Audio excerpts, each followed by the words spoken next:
Представете си какъв огромен проблем е това, че в няколко секции, в случай 7 секции, са изчезнали въобще 800 бюлетини. Не говорим за това дали те могат да повлияят или не могат да повлияят на пренареждането в Народното събрание. Къде са отишли тези бюлетини?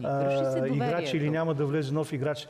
Самия факт, че е възможно в секции, в които има запазено кадри от видеонаблюдение, протоколи, подписани от различни политически представители на различни политически парламентарно представени сили. Хора, които са гласували на близо 800 човека, които са положили подписите си в списъците за гласуване, там, като с магическа пръска, да изчезнат всичките тези бюлетини. Сега, тук, разбира се, от една страна най-лесно е да кажем, че това е допълнително ще ерозира доверието на българина в изборния процес, ще откаже все повече избиратели да отиват до урните на следващите избори, когато и да са те. Това е така, но...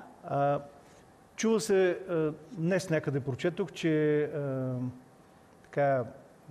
прокуратура ще разследва и кметовете, които се оказват, че са май всички са от една и съща политическа сила в тези секционни комисии, където са изчезнали бюлетините, но самия факт, че някой с магическа пръчка може да заличи вота на близо 800 избиратели, това вече според мен е изключително притеснително.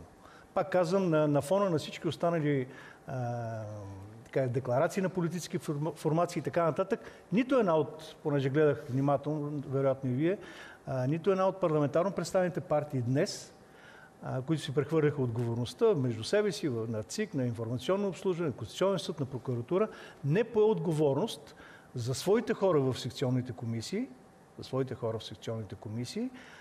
които са част от изборната администрация, някои от тях вече сигурно доста опитни, трети, четвърти, пети избори, за поведението на тези хора и за този изборен парадокс.